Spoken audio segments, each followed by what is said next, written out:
नमस्कार दोस्तों, स्टडी 91 पर आप सबका हार्दिक स्वागत अभिनंदन है। जल्दी से सभी लोग फटाफट लाइव आ जाइए और शानदार महत्वपूर्ण प्रश्नों की श्रृंखला को करिएगा, ठीक ना।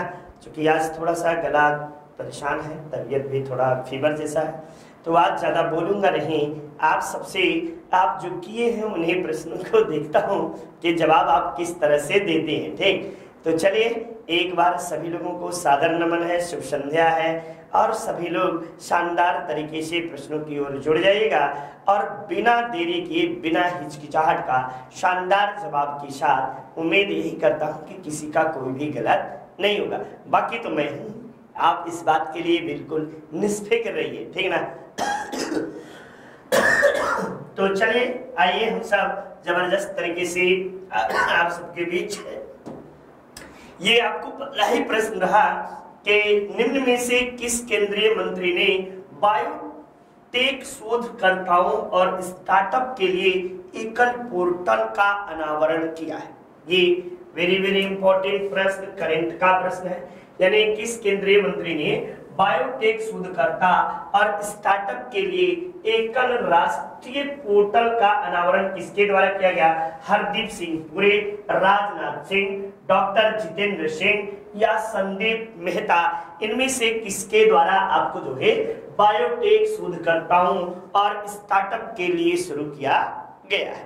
तब क्या जवाब होगा? शानदार तरीके से आप सब जवाब दीजिएगा कि डॉक्टर जितेंद्र सिंह जो हैं, इन्हीं के द्वारा बायोटेक शोधकर्ता और स्टार्टअप दोनों के लिए एकल राष्ट्रीय पोर्टल का अनावरण किया गया है, ठीक ना।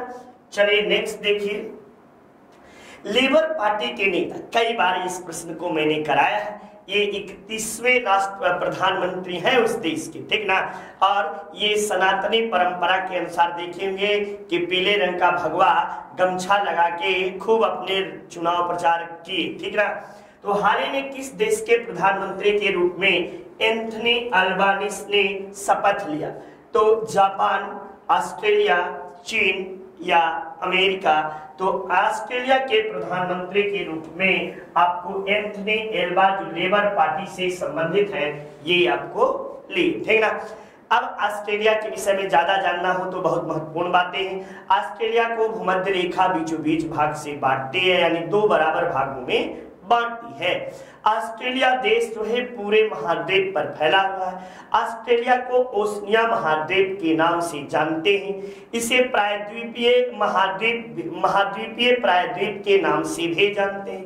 आप इसे जो है कंगारू का देश भी कहते हैं, इसे प्यासी भूमि का देश कहते हैं। इसकी राजधानी जो है वो आपको कैनबरा है और सिडनी इसका सबसे बड़ा शहर है, ठीक। तो ये सारी बातें आप इसे चीजें समझ सकते हैं, जान सकते हैं, ठीक। तो ये महत्वपूर्ण बातें रहे। निम्न में से किस राज्य की महिला हॉकी टीम ने आपको जो है 12वीं हॉकी इंडिया सीनियर राष्ट्रीय चैंपियनशिप का खिताब जीता है? केरल ने, उड़ीसा ने, महाराष्ट्र ने या राजस्थान ने किस राज्य के महिला टीम के द्वारा 12वीं हॉकी इंडिया सीनियर महिला राष्ट्रीय चैंपियनशिप का खिताब जीता गया है? ये शानदार तरीके से आप सब इस प्रश्न का जवाब दे सकते हैं। तो बताइएगा कि ये आपको महाराष्ट्र के महिलाओं के द्वारा महाराष्ट्र की महिला हॉकी टीम ने आपको 12वीं हॉकी चैंपियनशिप का खिताब जीता है। नेक्स्ट अगले प्रश्न की ओर चलते हैं। ये रहा आपका अगला प्रश्न। हॉकी जूनियर्स आपको इंडिया सब जूनियर महिला, यानी वहां पे पुरुष था या वहां पे सीनियर था, यहाँ पे जूनियर बताना है। सब जूनियर महिला चैंपियनशिप का खिताब किसने जीता? दिल्ली ने, केरल ने, महाराष्ट्र ने या हरियाणा ने?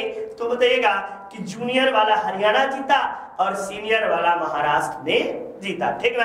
तो ये बातें भी आप सब याद रखे रहिएगा कि हरियाणा के द्वारा जीता गया है। चलिए नेक्स्ट देखिए। निम्न में से कौन से मंत्रालय ने स्वदेशी हाइपरलूप प्रणाली विकसित करने के लिए IIT मद्रास के साथ आपको सहयोग की घोषणा की है? ये आपको करंट मैं रोज कराता हूं, इसलिए कि सुपर टेट में आपको करंट की भूमिका बड़ा ही इंपॉर्टेंट है, खासकर सुपर टेट में, ठीक ना। लगभग 30 से 35 क्वेश्चन आप पहले से अभ्यास में रहेंगे तो आपकी गलतियां नहीं होंगी। साथ ही साथ कुछ लोग बिना सुपर टेट जिसको नहीं देना है उसके लिए भी प्रश्न बाबू कहीं अलग से नहीं आता, मैं बार बार कहता हूँ। ये आपको किसके द्वारा, बाल विकास मंत्रालय, रेल मंत्रालय या जनजातीय मंत्रालय या आपको खेल मंत्रालय, कौन सा मंत्रालय आपको जो है तो बताएगा कि रेल मंत्रालय ने आईआईटी मद्रास के साथ एक सहयोग के रूप में स्वदेशी हाइपरलूप प्रणाली विकसित करने के लिए समझौता या ज्ञापन किया है। ठीक, नेक्स्ट देखिए, आपको हाल ही में किस मंत्री ने जिनेवा में आपको 75वीं विश्व स्वास्थ्य सभा को संबोधित किया है? रामविलास पासवान, ये तो एक्सपायर कर गए हैं माननीय रामविलास पासवान जी। पीयूष गोयल जी आपको अभी जो है उद्योग मंत्री के रूप में है। मनसुख मांडविया या डॉक्टर हर्षवर्धन, तो मनसुख मांडविया के द्वारा आपको 75वें विश्व स्वास्थ्य जो है सभा को संबोधित किया गया है। मनसुख मांडविया साहब ने आपको इसे संबोधित किया है। चलिए नेक्स्ट देखिए, अगले प्रश्न के ओर चलते हैं। ये रहा, मई 2022 में किस देश को राष्ट्रमंडल, किस तिथि को राष्ट्रमंडल दिवस के रूप में मनाया गया? एक दिन मैंने इस पे ढेर सारी बातें बताई। राष्ट्रमंडल में कुल 54 देश है। राष्ट्रमंडल का मुख्यालय लंदन में है। 2022 में राष्ट्रमंडल लंदन में आयोजित होगा। 2026 में राष्ट्रमंडल खेल जो है ये ऑस्ट्रेलिया के विक्टोरिया प्रांत में आयोजित होगा। तो ये सारी बातें आप सबको बताया है। राष्ट्रमंडल दिवस कब मनाया जाता है, तब आप बताइएगा कि यह 24 मई को राष्ट्रमंडल दिवस मनाया जाता है। ठीक ना, आप सबको पता होना चाहिए राष्ट्रमंडल का पदेन अध्यक्ष जो होती है वो ब्रिटेन की महारानी इसके पदेन अध्यक्ष होती है। ठीक, यानी ब्रिटेन की महारानी इसके पदेन अध्यक्ष रहेंगे। ये शानदार तरीके से आप सबके लिए, आपके लिए ये जरूरी है कि ये बातें, सारी बातें जानिए। ठीक ना, यहाँ पे मैं लिख दूं, मन नहीं है आज, बहुत तबीयत ठीक नहीं है। 2022 का जो है ये आपको लंदन के बर्मिंघम में, ठीक ना, बर्मिंघम आपको एक मिनट बेटा, एक मिनट, ये बोर्ड थोड़ा सा डिफरेंट है आप सबके लिए। ठीक, तो लंदन में सीधे सीधे आप ज्यादा दिक्कत हो जाती है। हाँ जी, एकदम प्रश्न को आइए देख लेते हैं। चलिए, ये लंदन में आपको आयोजित होगा। 2026 जो है ये 2026 का ऑस्ट्रेलिया के विक्टोरिया में आयोजित होगा। इसमें कुल कितने देश हैं? तो 54 देश इसके सदस्य देशों की संख्या है। ये वही देश हैं जो कि कभी न कभी ब्रिटेन के गुलाम हुआ करते थे, यानी ब्रिटेन के द्वारा जिस पे कभी न कभी हुकूमत किया गया था वही देश आपको जो है इसमें शामिल है। ठीक, तो ये बातें है। ठीक, चलिए नेक्स्ट देखिए, अगले महत्वपूर्ण बातों की ओर चलते हैं। ये वीडियो शानदार किताबें हमारी संस्था की ओर से लिखे गए हैं, आप इसे परचेज कर सकते हैं और आपके सुनहरे भविष्य में ये काफी लाभदायक भी होगा। उम्मीद हम सब यही करते हैं कि आप सबके सुनहरे भविष्य के लिए फायदेमंद साबित हो। नेक्स्ट देखिए, इंडियन प्रीमियर लीग के इतिहास में ये कई बार मैंने बताया कि 700 चौका लगाने का सबसे अधिक चौका शिखर धवन का हो गया, ठीक ना, जबकि डेविड वार्नर जो है 577 चौके लगाए हैं और विराट कोहली जो है 576 चौके के साथ तीसरे नंबर पे है।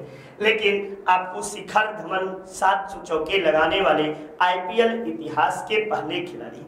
इस बार का आईपीएल आपको गुजरात टाइटंस ने राजस्थान रॉयल्स को हराकर जीत लिया है, ठीक ना। इस बार के सबसे अधिक रन के मामले में कौन है ये कमेंट बॉक्स में आप सब बताएंगे। चूंकि इंग्लैंड का वो एकदम जबरदस्त प्लेयर है, इंग्लैंड के कैप्टन भी है, उन्हीं के द्वारा इस बार सर्वाधिक रन बनाया गया है और वो आपको राजस्थान रॉयल्स की ओर से खेल रहे थे, उनके द्वारा 4 शतक भी लगाया गया है। ये कमेंट बॉक्स में आप सब जवाब देंगे। और सबसे अधिक विकेट लेने वाले आपको यजुवेंद्र चहल है, ठीक ना, यजुवेंद्र चहल सर्वाधिक विकेट लेने वाले आईपीएल के इतिहास में खिलाड़ी हैं इस आईपीएल में, ठीक। चलिए नेक्स्ट देखिए, स्वतंत्र भारत में पहली वन नीति कब आई? पहली वन नीति स्वतंत्र भारत में आपको 1952 ईस्वी में स्वतंत्र भारत की पहली वन नीति आई थी।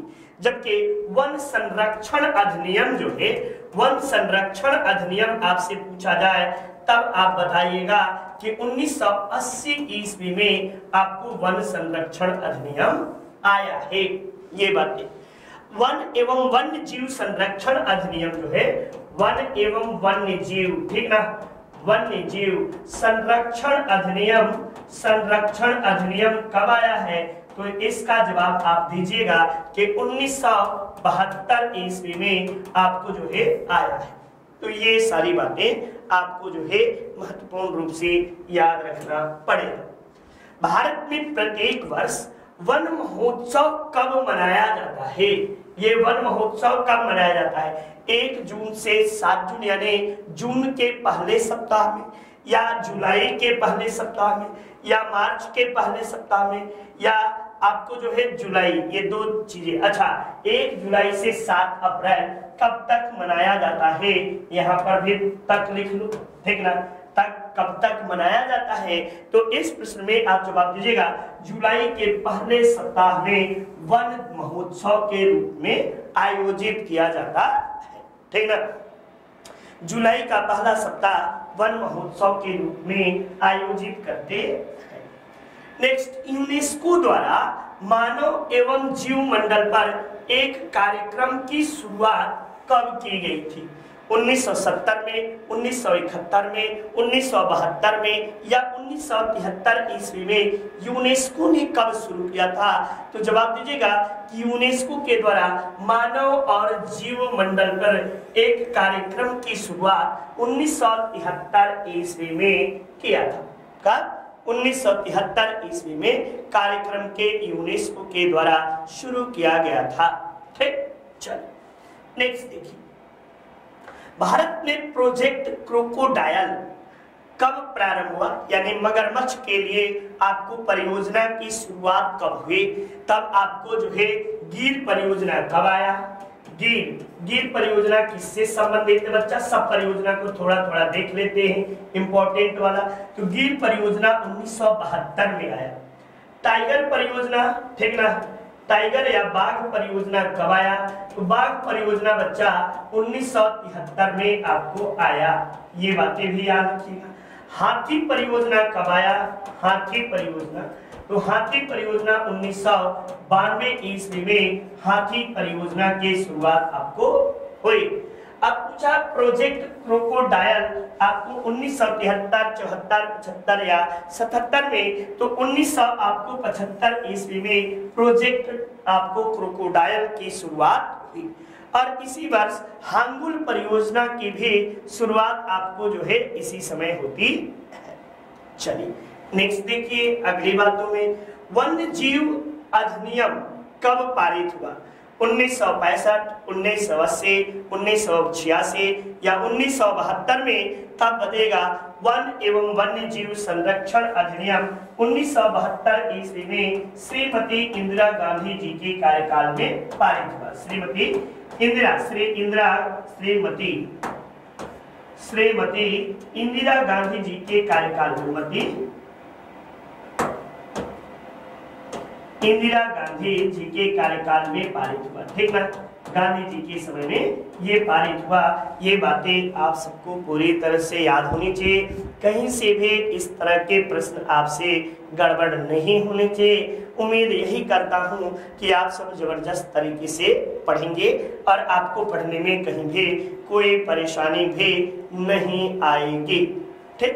चलिए नेक्स्ट देखिए, यूपी ट्रिपल एस से वीडियो शानदार तरीके से हमारी संस्था की ओर से पढ़ाया गया है। आप इसे परचेज कर सकते हैं और आप सबके सुनहरे भविष्य के लिए ये काफी लाभदायक भी है। उम्मीद यही करते हैं कि चीजें आप सबको बहुत अच्छे तरीके से आ रही होंगी और आएंगी भी, ठीक ना।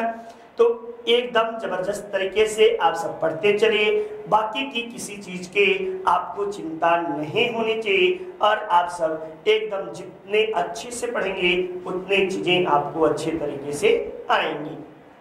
चलिए नेक्स्ट देखिए, वन संरक्षण अधिनियम। चलिए ठीक है, वन संरक्षण अधिनियम 1980 ईस्वी में आया, ये बिल्कुल सही है। पर्यावरण संरक्षण अधिनियम 1986 ईस्वी में आया और जैव विविधता अधिनियम 2002 में आया। तो ये कहीं ऑप्शन में यदि मिल जाए तो आप मिला लीजिएगा, 80, 86, 2002 ये बिल्कुल सही है। और इस तरह के प्रश्न आपसे परीक्षा में हमेशा पूछे जाते हैं, ठीक ना। इस तरह के प्रश्न आपको टेट, सुपर टेट या आपको आजकल जितने एग्जाम हैं लगभग सारे एग्जामों में इस तरह के प्रश्न बहुत तेजी से पूछे जा रहे हैं। रेड डाटा बुक कौन जारी करता है? ये आपको world wide fund for nature के द्वारा या संयुक्त राष्ट्र पर्यावरण विकास के द्वारा या IUCN के द्वारा या UNIP के द्वारा। तो रेड डाटा बुक जो है ये IUCN के द्वारा आपको जारी किया जाता है, ये रेड डाटा बुक। और आपको जो है रेड डाटा बुक किसके लिए जारी किया जाता है? तो विलुप्त प्राय चाहे जीव या वनस्पति हो, इनसे संबंधित आपको जो है कि जो जीव या वनस्पति आपको इस जगत से जिनका अस्तित्व खत्म हो रहा है उनके आपको डाटा जारी किया जाता है IUCN के द्वारा। भारतीय अंतरिक्ष कार्यक्रम के जनक के रूप में किसे जाना जाता है? होमी जहांगीर भाभा को, डॉक्टर विक्रम साराभाई को, के श्रीनिवासन को या डॉक्टर हरगोविंद खुराना को? तब बनेगा कि डॉक्टर विक्रम साराभाई जो हैं इन्हें अंतरिक्ष कार्यक्रम के जनक के रूप में जाना जाता है। अंतरिक्ष डॉक्टर विक्रम साराभाई के नाम पर आपको जो है कि कई संस्थान आपको अब स्थापित है और ये भारत में जो है कि अंतरिक्ष विज्ञान के जनक माने जाते हैं, ठीक ना। अंतरिक्ष विज्ञान के जनक आपको इन्हें ही कहा जाता है। साथ ही साथ आप सब महत्वपूर्ण प्रश्नों के और बातें करेंगे। तो सबसे महत्वपूर्ण बातें आपको पता होना चाहिए कि अगले प्रश्न में आपको जो है ये रहा, ये आपको इसरो का आपको गठन कब किया गया? इसरो यानी कब इसरो का गठन हुआ? तो 1968 ईस्वी में, 1969 ईस्वी में या 1970 ईस्वी में या 1971 ईस्वी में? कब इसरो के स्थापना हुई? तो बता सकते हैं इसरो की स्थापना जो है ये 1969 ईस्वी में आपको हुई। और कब? तो 15 अगस्त को। कितने तारीख को? 15 अगस्त, ये देखिएगा 15 अगस्त 1969 ईस्वी को आपको इसरो के स्थापना हुई। इसका मुख्यालय की बात की जाए तो इसका मुख्यालय बच्चा आपको बेंगलुरु में है। बंगलुरु, ठीक ना। लुरु जो है ये इसका मुख्यालय है। और इसका वर्तमान में अध्यक्ष कौन है? वर्तमान अध्यक्ष तो डॉक्टर सोमनाथ जो है, ये आपको जो है डॉक्टर यश सोमनाथ वर्तमान में अध्यक्ष इसके हैं। यश सोमनाथ जो है ये, और वर्तमान में शायद यश सोमनाथ है प्रधानमंत्री के आपको जो है वैज्ञानिक सलाहकार के पद पर इनके ही नियुक्ति की गई है। नेक्स्ट, नासा का गठन कब किया गया? तो नासा का गठन 1958 में, 59 में या 60 में या 61 में? तो 29 जुलाई 1900 आपको जो है नासा, ठीक, ये 29 जुलाई इसका गठन 1958 ईस्वी को हुआ। 29 जुलाई, ठीक। इसकी मुख्यालय की बात की जाए कि मुख्यालय कहाँ है, तो इसका मुख्यालय वाशिंगटन DC है, ठीक। वाशिंगटन DC इसका मुख्यालय है बच्चा। और वर्तमान में इसके अध्यक्ष कौन हैं? वर्तमान अध्यक्ष की बात की जाए कि इसके वर्तमान अध्यक्ष कौन हैं, तब आप जवाब दीजिएगा कि चार्ल्स बोल्डेन। ठीक ना, चार्ल्स बोल्डेन, ये वर्तमान में इसके अध्यक्ष। तो ये यानी प्रशासनिक प्रमुख के रूप में आपको जो है नासा के यही है। नेक्स्ट, किस प्राचीन ग्रंथों में जनसंख्या का उल्लेख मिलता है? अर्थशास्त्र में, आईने अकबरी में, इंडिका में या 1 और 2 दोनों में? तब बताएगा कि आईने अकबरी में आपको जो है इसका उल्लेख, सॉरी आईने अकबरी में ही नहीं, ये आपको जो है कि 1 और 2 दोनों में आपको इसका उल्लेख मिलता है। यानी अर्थशास्त्र में भी जनगणना का उल्लेख मिलता है। साथ ही साथ अबुल फजल की आईने अकबरी, ये अर्थशास्त्र किसकी पुस्तक है? तो आप जवाब दीजिएगा अर्थशास्त्र की रचना जो है ये आपको कौटिल्य के द्वारा किया गया है, कौटिल्य। ठीक ना, वहीं पे आईने अकबरी अबुल फजल द्वारा लिखा गया है। और इन दोनों ग्रंथों में आपको जो है जनगणना का उल्लेख मिलता है। हिंदी इंडिविजुअल जबरदस्त तरीके से नितिन सर ने पढ़ाया है, आप सबने शानदार तरीके से पढ़ा है। उम्मीद यही करता हूं कि किसी को कहीं से भी कोई भी परेशानी नहीं होगी, सारी चीजें अच्छे तरीके से समझ में आ रही होंगी। ठीक ना, तो एकदम शानदार तरीके से आप सब पढ़ते चलिए और देखते चलिए। आधुनिक पद्धति एवं व्यवस्थित ढंग से जनगणना सर्वप्रथम प्रारंभ कब हुआ? फ्रांस में, स्वीडन में, इंग्लैंड में या जर्मनी में? तो आपको पहली बार आधुनिक रूप से जनगणना स्वीडन में सर्वप्रथम जनगणना आपको हुई। कहां पे? स्वीडन, दुनिया का पहला देश जहां पे आपको जनगणना सर्वप्रथम प्रारंभ हुआ। आप बताएंगे किस वर्ष हुआ, ये वर्ष आप बताएंगे कमेंट बॉक्स में कि किस वर्ष स्वीडन में पहली बार जनगणना हुई। दशकीय जनगणना जब पूछेगा तो पहली बार दशकीय जनगणना अमेरिका में हुई। ठीक ना, अमेरिका में पहली बार दशकीय जनगणना की शुरुआत अमेरिका से हुई। ये बातें भी याद रखे रहिएगा। ठीक ना, ये दशकीय जनगणना गणना आपको कहां से? तो यूएसए से, अमेरिका से शुरू हुआ। नेक्स्ट, ब्रिटिश काल में भारत में पहली बार जनगणना कब प्रारंभ हुई? तो आपको जो है भारत में पहली बार में आपको जनगणना 1872 ईस्वी में लॉर्ड मेयो के कार्यकाल में हुई, लॉर्ड मेयो। ठीक ना, जबकि दशकीय जनगणना कब से प्रारंभ हुआ? तो 1882-81 में आपको प्रथम दशकीय जनगणना की शुरुआत हुई।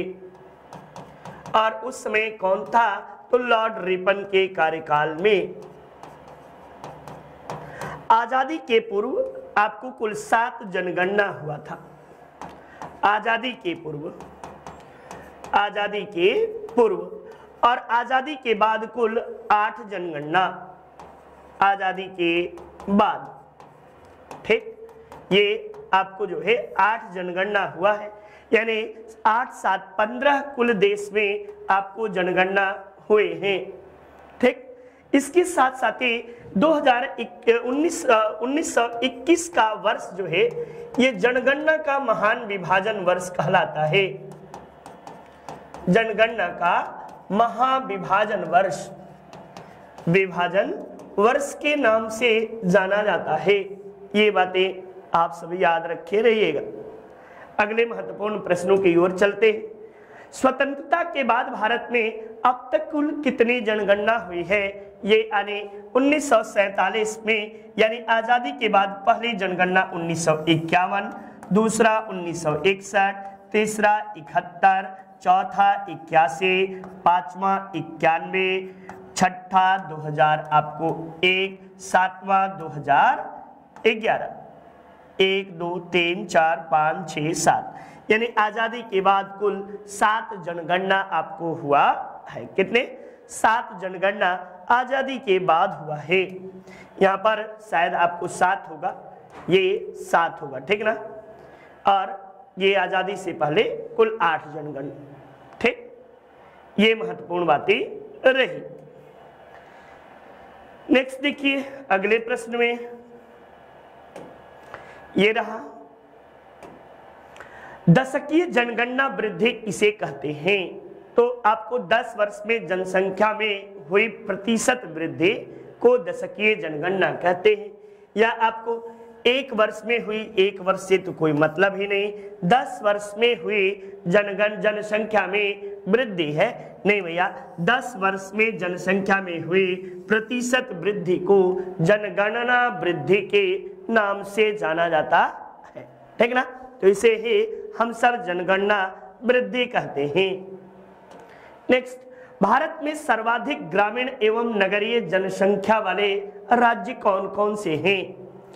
तमिलनाडु, उत्तर प्रदेश, महाराष्ट्र, उत्तर प्रदेश गोवा या उत्तर प्रदेश हरियाणा। पूछ रहा है कि सर्वाधिक ग्रामीण जनसंख्या एवं नगरीय जनसंख्या वाले राज्य आपसे पूछा जा रहा है। तो उत्तर प्रदेश में भारत में सर्वाधिक ग्रामीण जनसंख्या कहाँ निवास करती है? तो उत्तर प्रदेश में निवास करती है। और सबसे अधिक नगरीय, शहरी नहीं पूछ रहा है, नगरीय जनसंख्या तो बताइएगा महाराष्ट्र में सबसे अधिक नगरीय जनसंख्या निवास करती है बनस्पति अन्य राज्यों के। नेशनल एलिजिबिलिटी टेस्ट जिसे हम लोग नेट कहते हैं, हमारी संस्था की ओर से पेपर 1 शानदार तरीके से पढ़ाया गया है। आशुतोष सर ने इसे पढ़ाया है जबरदस्त तरीके से, आप सब परचेज कर सकते हैं। पहली बात तो एक बात और जान लीजिए, ये नेट का पेपर दे कौन सकता है? तो नेट का पेपर वही व्यक्ति दे सकता है जो आपको पोस्ट ग्रेजुएशन कर लिया हो या जिसका प्रथम ईयर का एग्जाम हो गया हो, सेकेंड ईयर बाकी हो, तो वह भी व्यक्ति एलिजिबल माना जाता है। नेट क्वालिफाई करने के बाद आप असिस्टेंट प्रोफेसर के लिए कहीं भी किसी भी विश्वविद्यालय महाविद्यालय में आप अप्लाई कर सकते हैं। डिग्री है तो प्राइवेट भी पढ़ाएंगे तो अच्छे खासे आपको जो है कि तनख्वाह मिलते हैं। ठीक, तो आज के समय में नेट होना बड़ा ही जरूरी है। जनगणना 2011 के अनुसार देश में जनघनत्व कितना है? 382, 384, 385 या 345? बड़ा ही वेरी इंपॉर्टेंट। जनगणना से आपको हर एक एग्जाम में आपको जनगणना से संबंधित बातें पूछी जाती हैं और इस प्रश्न में आप सब बिल्कुल शानदार तरीके से जवाब दे सकते हैं कि भारत का आपको जनघनत्व कितना है। तो जनघनत्व आपको 382 है। लेकिन पूछे कि सर्वाधिक जनघनत्व कहाँ का है? तो सर्वाधिक जनघनत्व भी आप जान लो।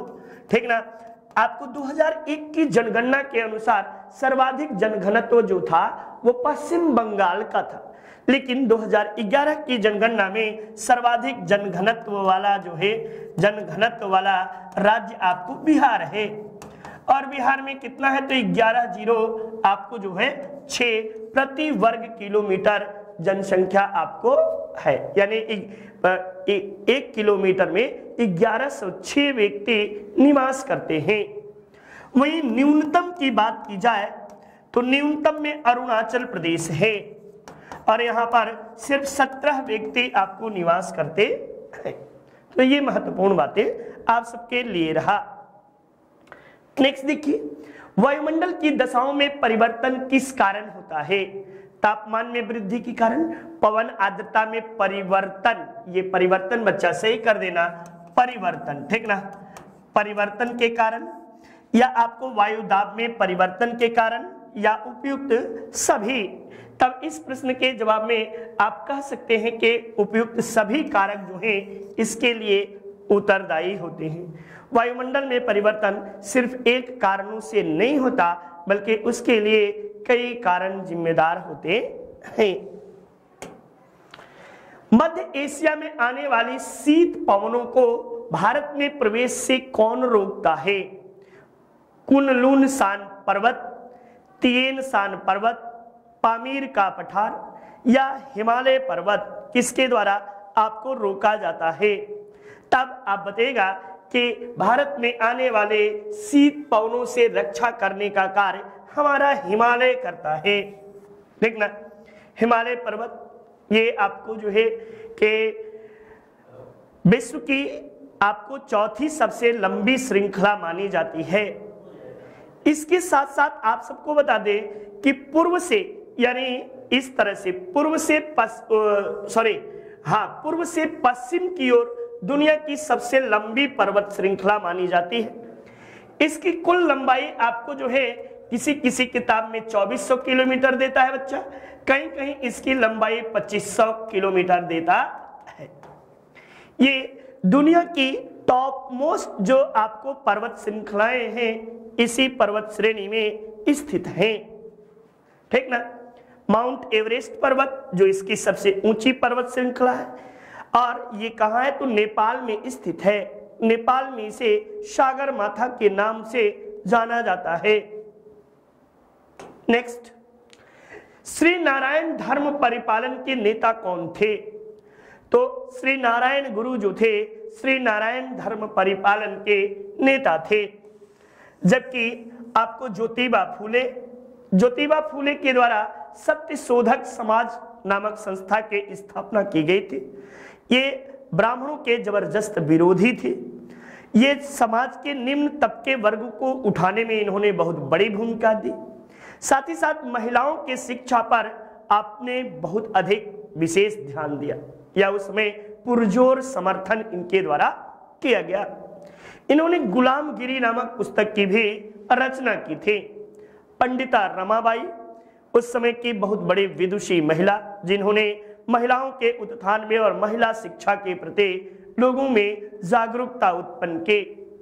एमएस मालाबारी, बीएम मालाबारी के द्वारा ही 1891 ईस्वी में बालिकाओं के आयु सम्मत अधिनियम जो है ये पारित हुआ था।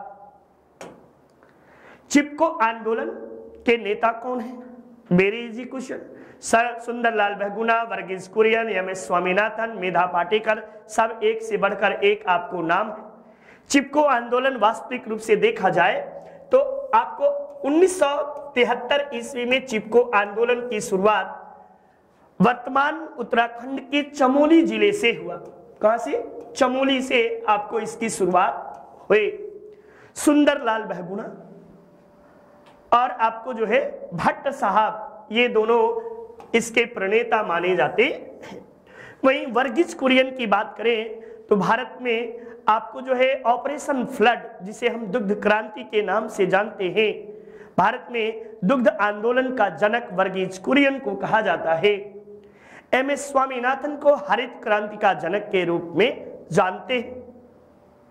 और मेधा पाटेकर नर्मदा बचाओ आंदोलन के प्रणेता हैं। कहां की? नर्मदा बचाओ। ये बार बार मेधा पाटेकर जी का पूछता है।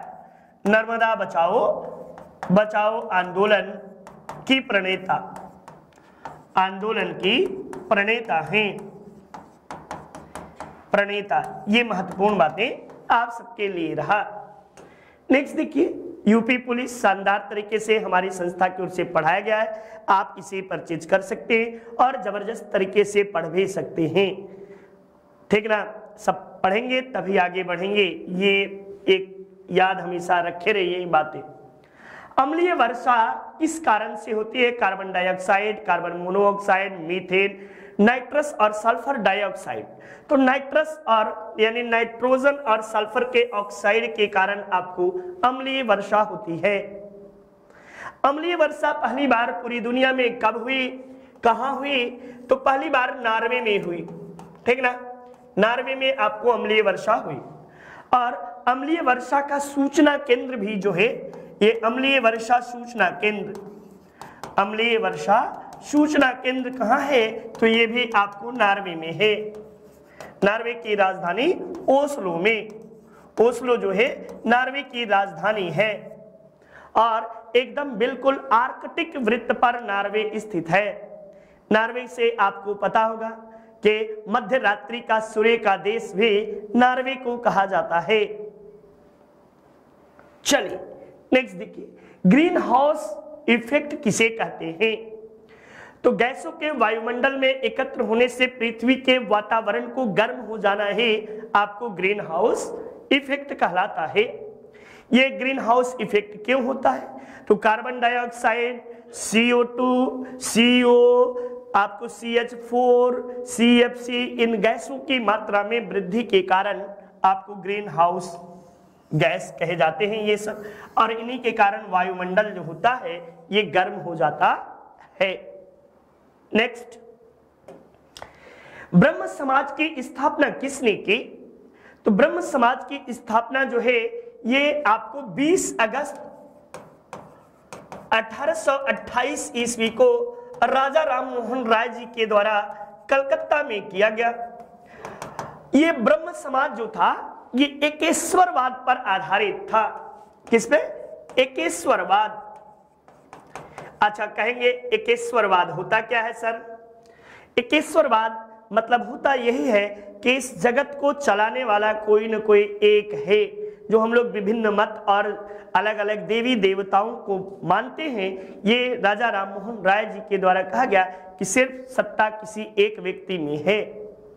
सही भी है, बिल्कुल हम लोग भी मानते हैं। तो ये आपको वहीं पे स्वामी दयानंद सरस्वती की बात की जाए तो इनके द्वारा आर्य समाज की स्थापना मुंबई में की गई थी 1875 ईस्वी में। ईश्वर चंद्र विद्यासागर जी के प्रयास से 1856 ईस्वी में आपको विधवा पुनर्विवाह जो है विधवा पुनर्विवाह अधिनियम पारित हुआ था।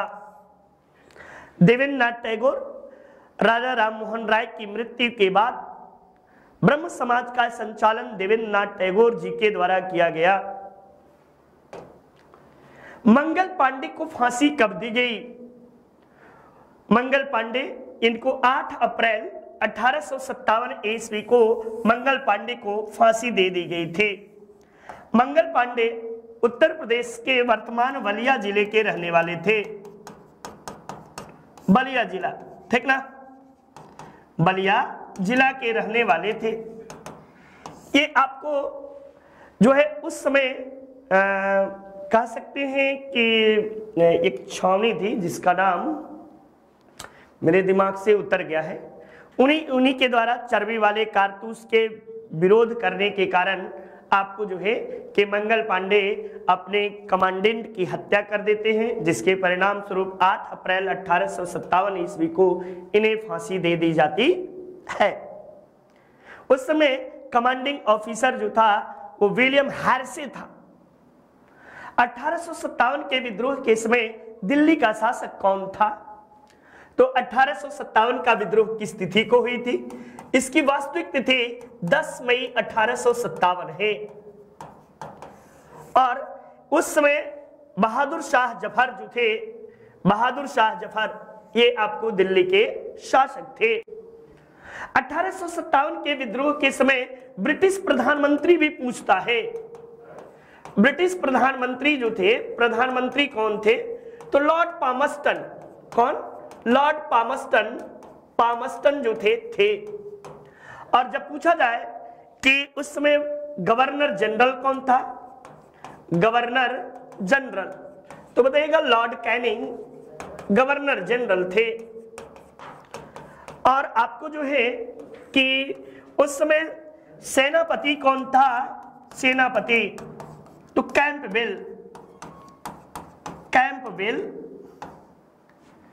कैंपबेल जो था ये सेनापति के रूप में था। नेक्स्ट, नितिन सर के द्वारा जबरदस्त तरीके से हैंड रिटन नोट्स है, आप इसे परचेज कर सकते हैं और शानदार तरीके से आप इसे पढ़ भी सकते हैं, ठीक ना? तो एकदम जबरदस्त तरीके से नितिन सर ने लिखने का प्रयास किया है और आप उम्मीद करता हूं कि आप सबके सुनहरे भविष्य में काफी सहायक भी होगा। बिहार में 1857 का विद्रोह का नेतृत्व किसने किया? अहमदुल्ला, तीरथ सिंह, अनुग्रह नारायण सिंह या बाबू कुंवर सिंह? तो बाबू कुंवर सिंह जो थे इन्हीं के द्वारा आपको बिहार से नेतृत्व किया गया। बिहार के आरा के जगदीशपुर गांव से, आरा के जगदीशपुर गांव, ठीक ना, जगदीशपुर गांव से इन्होंने, वहीं के जमींदार थे, और 80 साल की अवस्था में बाबू कुंवर सिंह ने विद्रोह का नेतृत्व किया। विद्रोहियों में एकमात्र ऐसे व्यक्ति थे जो अंग्रेजों से कभी पराजित नहीं हुए थे। चलिए, 19वीं सदी के प्रारंभ में सांस्कृतिक जागरण के अग्रदूत किसे कहा गया है?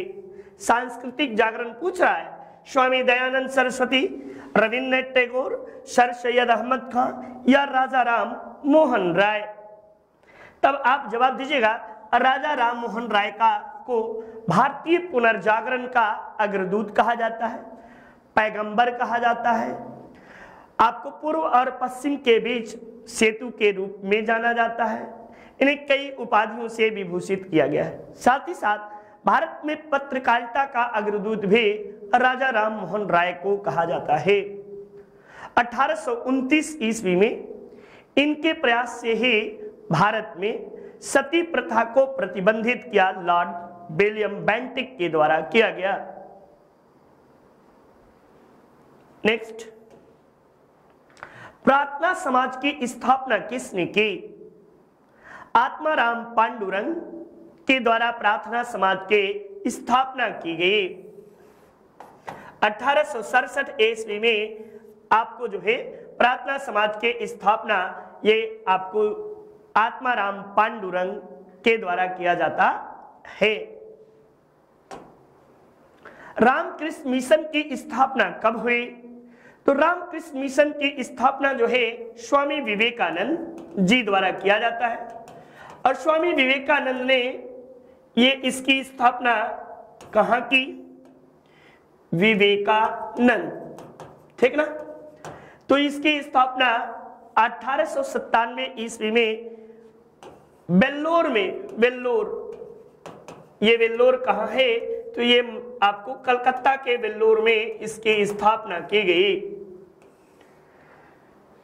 स्वामी विवेकानंद बड़े ही महान हस्ती, राष्ट्रीय यानी वर्तमान हिंदू युग के अग्रदूत के रूप में इन्हें जाना जाता है।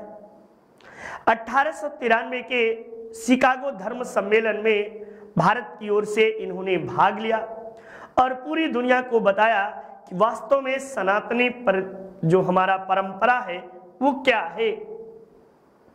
तो पूरी दुनिया में हिंदुत्व का डंका इनके द्वारा बजाया गया।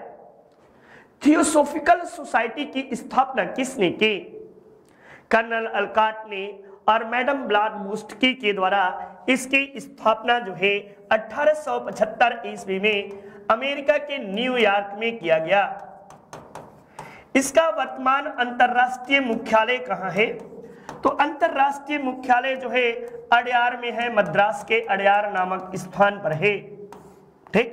तो कर्नल अलकाट और मैडम ब्लाडबुस्टकी के द्वारा इसकी स्थापना किया जाता है। नेक्स्ट, ऑर्डर करिए। शानदार तरीके से आप सबका एग्जाम का डेट बढ़ गया है लेखपाल का, अभी भी मौका है। आप सब जो लोग चुके थे वो अपने मन के भड़ास को पूरा कर ले और किताब को जरूर से परचेज करें, ठीक ना। तो यही उम्मीद भी करते हैं कि आप सबके सफलता में हमारी संस्था द्वारा लिखी गई किताब जो है आप सबके सुनहरे भविष्य में काफी सहायक सिद्ध हो। बनारस के सेंट्रल हिंदू स्कूल जिसे CHS बोलते हैं, CHS की स्थापना 1898 ईस्वी में आपको श्रीमती एनी बेसेंट के द्वारा किया जाता है, जबकि BHU की स्थापना मदन मोहन मालवीय ने 1916 ईस्वी में 4 फरवरी 1916 ईस्वी को BHU की स्थापना बसंत पंचमी के दिन मदन मोहन मालवीय के द्वारा किया गया। मोहम्मदन एंग्लो ओरिएंटल कॉलेज जिसे वर्तमान में अलीगढ़ मुस्लिम विश्वविद्यालय के नाम से जानते हैं, इसकी स्थापना आपको 1875 ईस्वी में आपको किया गया और सर सैयद अहमद खान ने इसकी स्थापना की, ठीक। हेनरी विवियन डिराजियो जो थे यंग बंगाल आंदोलन के प्रवर्तक थे।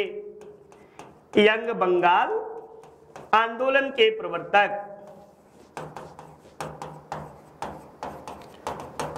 प्रवर्तक माने जाते हैं। राजा राम मोहन राय के द्वारा कलकत्ता में हिंदू कॉलेज की स्थापना की गई थी। हिंदू कॉलेज जो है कलकत्ता में, ये आपको स्थापित किए थे। 1817 ईस्वी में इसकी स्थापना की गई थी। विश्व स्वास्थ्य संगठन के महानिदेशक के रूप में किसे नियुक्त किया गया है? तो डॉक्टर टेड्रोस घेब्रेयसस को आपको नियुक्त किया गया है। डॉक्टर टेड्रोस घेब्रेयस, ये आपको जो है ये करंट के क्वेश्चन है, गलती नहीं करिएगा। किस राज्य के मुख्यमंत्री ने हाल ही में इंदिरा गांधी शहरी योजना की शुरुआत की है? तो राजस्थान के राज्य के द्वारा आपको जो है कि इंदिरा गांधी जो है शहरी ग्राम योजना की शुरुआत की गई है। मुस्लिम धर्म का पहला सुधारवादी आंदोलन कौन था? ये अलगढ़ नहीं बच्चा, ये फराजी आंदोलन, देवबंद आंदोलन, अलीगढ़ आंदोलन या बहावी आंदोलन। तब बताएगा कि बहावी आंदोलन जो है ये मुस्लिमों का पहला सुधारवादी आंदोलन था। ठीक, तो इस तरह से आज के प्रश्नों की श्रृंखला यहीं समाप्त हुए। आप सबने शानदार तरीके से प्रश्नों को किया होगा। उम्मीद करते हैं कि चीजें आप सबको बड़े ही शानदार तरीके से समझ में भी आ रही होंगे। तो एकदम जबरदस्त तरीके से बने रहिए, अपनी सफलता की ओर एकदम डटे रहिए। और ईश्वर से यही आप सबके लिए कामना भी करता हूं कि आप सबको सद्बुद्धि दे, मार्ग पर चलने का आपको ज्ञान हो। इन्हीं कामनाओं के साथ शुभ संध्या। मिलते हैं अगली क्लास में कल, ठीक ना? कल सभी लोग आपको जो है कि मॉर्निंग 10 बजे उपस्थित रहिएगा। लेखपाल का शानदार श्रृंखला चल रहा है, आप सब जबरदस्त तरीके से पढ़िए उसमें, ठीक ना? मैं कोशिश यही करता हूं कि आप सबको जितना ज्यादा से ज्यादा दिया जा सके, एक प्रयास है आप सबको आपके मंजिल तक पहुंचाने का। तो जय हिंद, वंदे मातरम।